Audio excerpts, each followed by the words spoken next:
Doug, let's look at other things that the Maritime Authority is expected to do. Okay. The authority also looks at ocean governance, so to speak. You look at issues to do with marine pollution and security as well. Yes. So let's look at some of those things as important as they are to us in this country.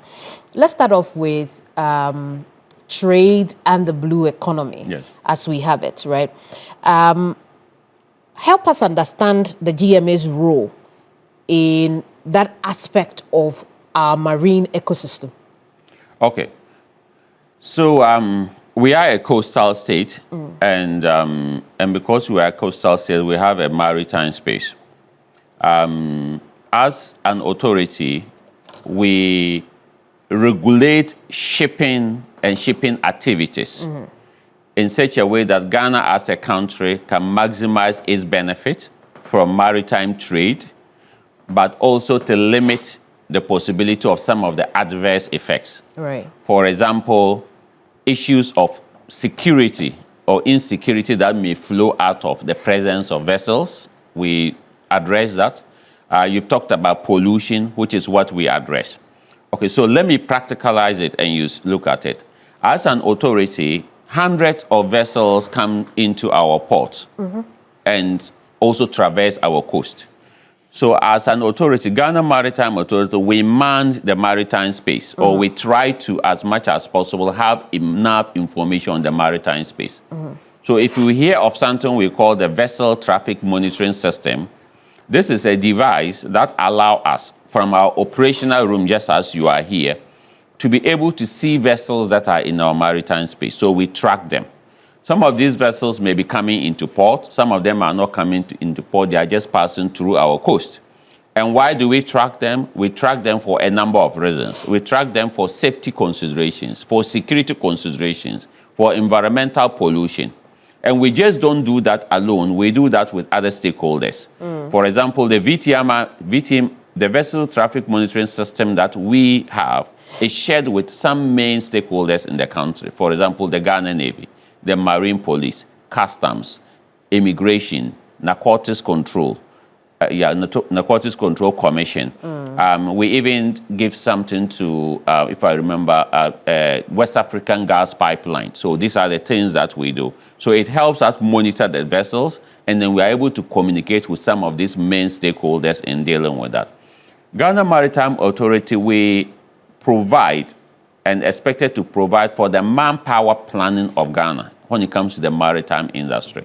This is a strategic responsibility that allows us to be looking at the global trends in the maritime environment and to be able to advise government on what is expected.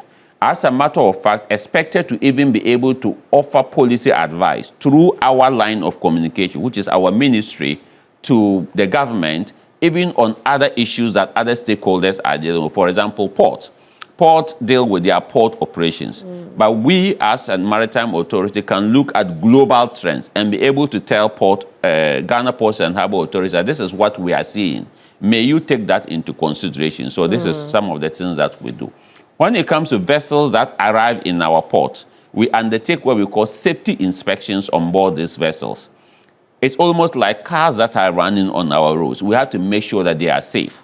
So we also undertake what we call safety inspections on board the ships. We have what we call post-state control. So our officers will board the ships, go through the ship, look at the basic safety requirements and the manning requirements. Because imagine if we were to have a break of a vessel at our sea or a collision, it can lead to a major incident. So we physically go on board these vessels to inspect safety requirements. We physically go on board the vessel to inspect environmental requirements. For example, where was the last time that the vessel emptied its waste and at which port? Right. So we'll inspect and get to know that, okay, the waste was discharged at this port and they have given a certificate. Otherwise, we will be able to, and we will look at what is the level of waste that is on board the ship. This will allow us to know whether this particular vessel, for example, in the course of its journey, has not emptied its waste into our waters. That can pollute the waters and also cause substantial environmental damage. Have you encountered any situation of concern to the authority? Yes, certain times we do. And when we do, we detain those vessels. I'm not saying this year. We detain those vessels and we fine them very punitively. Right. So this year we haven't experienced anything of that sort? No, we haven't experienced anything this year. So we continue to do that, and we do this with other countries. We have what we call certain cooperative regimes, and that helps us do and communicate with our neighboring countries.